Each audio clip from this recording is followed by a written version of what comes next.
the source. Add name here if you need to. Facts. I like So,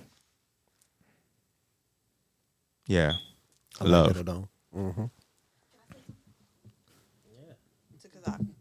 Okay, can. I wanted to say, I'm glad you said love because since meeting you, the first thing that I got from you, and since really knowing you, was love more and fear less. And that's always like come back around since like and really getting to know you. And I appreciate that. Thank you. All praises. All praises to the one and only power of love. I'm just a mirror of you. You got That's it from yourself. Come on, dog. You talking now, brother? Nah, man, he done took the words out of my mouth. You can say them again. It's okay. You can say them again. I'm just you over here as me. Anyway, the values that I hold close and dear is really knowing thyself. Mm. I think that is a fragment of love, It is love. but knowing yourself for real and not to compromise yourself and be put in positions where it could be catastrophic for you later. Oh, I gotta go. About to get my Jodeci on and whatever, but yeah, just like knowing yourself for real and not compromising your position and taking a stance on what you really have in your foundation. I think that is the biggest value I hold dear to me at this current point in my life. Let's just say that. Yeah. So for me, I would say that the most at this point in time, the most important value that I hold is trusting myself. That has been the most relevant lesson that I've had in the more frequent years of my adult life. Because as far as what I'm put here to learn, I've seen that the experiences that I've had circle back to trusting myself because the answers are always there, right?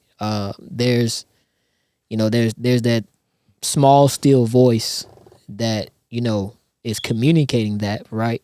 But then there's another part of me that's been socialized or structured, to ignore that.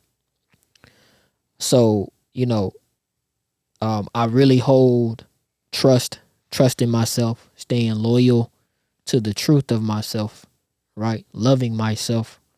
These are, I kind of see them all as the same, right? Different words to kind of express different things, but I see them as the same. But that's where I'm at. All praises.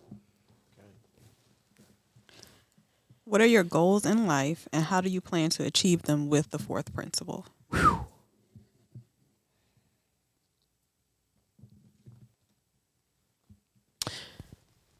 Okay, yeah. So I'll go ahead and I'll tackle this one. Oh, he got it written down. So, dang, I mean, do we want to go professional? There's so many different ways to go with this, right?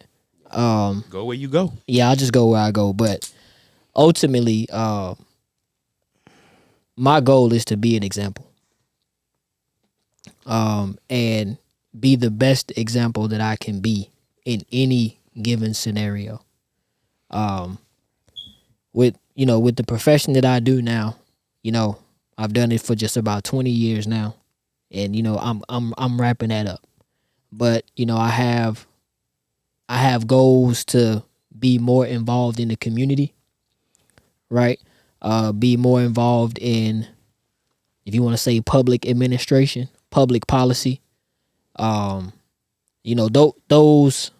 are my staples in life, because as of right now, as far as where I'm at, that's where I do good, if you want to say good. And I can say when I'm vibrating, as we kind of say that, you know, at a higher state of consciousness, right? I have the opportunity to love better, love further, right? And that becomes influential in the organizations that I allow myself to be a part of.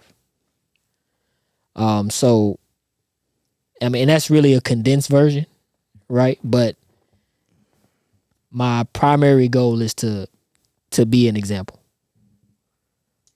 Okay. I guess I Go ahead. Evan. So one thing that Malak said was is actually the second lesson that I'm still learning, and it's to trust myself. That's one of my goals in life. I second guess myself sometimes. But again, my spiritual support team always says, trust yourself. And usually when I trust myself, it goes exactly the way it needs to go. But other than that, it's really get into that state of alignment to where I can do what I want to do, which means really and wholeheartedly go on the service to others path. And we could talk about the two paths later, the service to others path. Moving into a space where my talents could be used to uplift humanity. I mean, I have several talents, several skills. I know, this is where the trust is, I know that I'm good at what I do, but, and I know why it's blocked, but I'll use these terms for the people. Sometimes I get blocked in going out and doing what I know I need to do. Self-doubt, whatever you want to call it. So it's really going through the process of clearing, shadow work, trauma, this life's traumas, and other lifetimes' traumas that I have the now moment to heal. Yeah. Which is a blessing. And that's another conversation for another time for those who are like, what do you mean another lifetime? But it's healing these traumas so that I could be the best, clear channel of the divine will on earth. And I'm just going to keep it like that. Keep it simple like that. Right. Yeah, man. Facts. I would say at one point I didn't know, right? No matter what I did, I just did it. I just did what I did, which would come down to trusting yourself, right? Knowing what I know now about myself, physical, mentally, and spiritual, or who I am, I'm here to love people. I'm here to help people. I'm here to serve people. So those would be my goals from this, when I start understanding these things, to me going forth throughout. And if anybody know me from now back to when I was 20 or 15, they would tell you he gonna give his all in whatever he does. Yeah, those are facts. He's gonna go help. Indeed. He's gonna go help whoever he needs to go help. Yeah. And if a person that's say is connected to me and they don't understand that, they may have a problem with that, because I go out my way to do certain things for certain people. You know, if one of my friends' sister, cousin needed some brakes put on their car, I probably go around there and do it for them. You know, that's what type of person I am. Don't call me for brake shot. I'm just playing. Just trying to keep it minimum. just trying to keep it minimum. But that's what I would do, just to be, you know, say what my goals is really to love people, serve people, and actually, you know, that just serve people, man. Just love them. Yeah. You already know.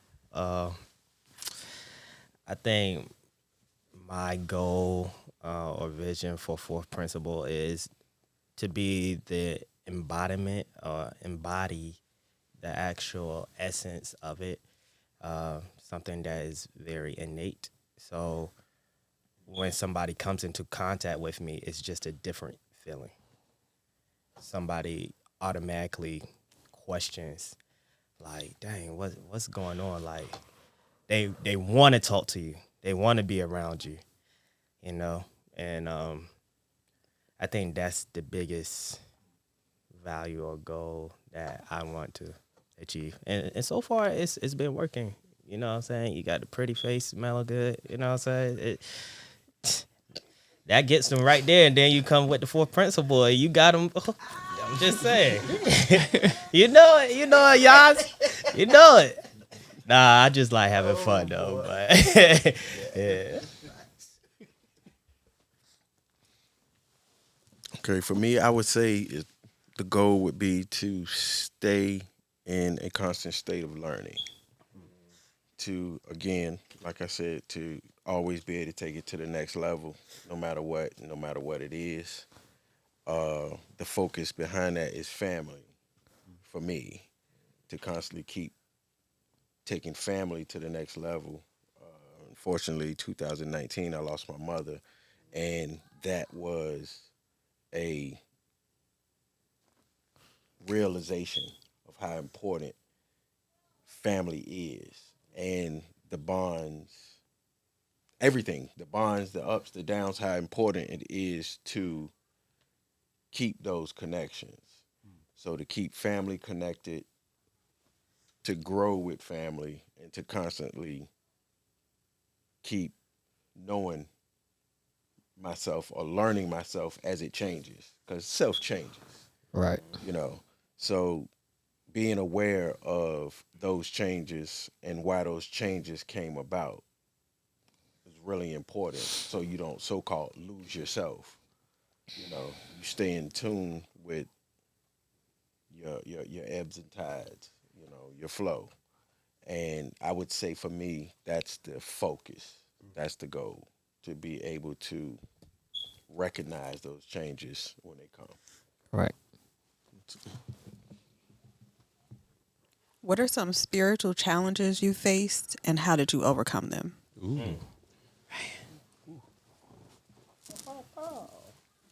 Okay.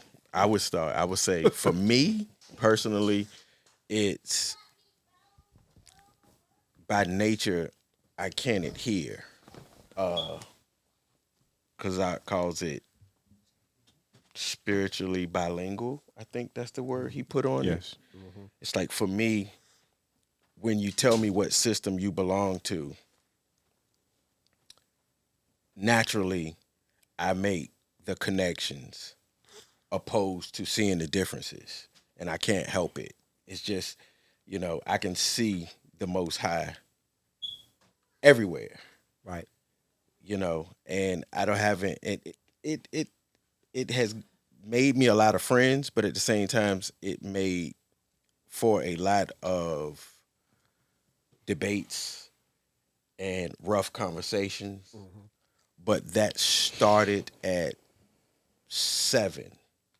And it started with the most spiritually influential person in my life, which was my mother. Right. So by the time I got to the point where I was talking to my brothers or my peers about religious differences, so to speak, or differences in ideology, I had already had ingrained in me that I had no choice but accept the differences and see the commonality, because how often you gonna argue with mama? Right. She could cut the conversation. Right. And sometimes that would happen. Right. I would start getting, and she'll say, stop. And it was, now she's making the mama move. She would cut the conversation off before it got too far in differences. But in my adult years, through a conversation, she told me that she raised me that way, which was kind of groundbreaking for me, because I always thought we were in opposition when it came to certain thought. Right. Not realizing that she was the one that created that type of seeker, as Malak said, in myself, because she allowed me to search for myself. As a matter of fact, that was her exact words. When she got to a point where she couldn't answer a question, Right. she would say, search for yourself. I was put out of Sunday school for asking who was the Most High talking to when he said, let us make man in our own image. Right. So when I asked my mom that question, I saw her ponder. Then she told me, you go find it. Right. So now I'm coming back with answers, and she might not like the answer, Right. but we would go back and forth. So by the time I get to my peers on the outside, I've learned how to say, okay, that's his way of looking at it, and then find my truth or my perspective in his perspective. Right. Because that's what had to happen with mama. Right. You know what I'm saying? So Got I would say in a nutshell, it would be that. Got you. Definitely.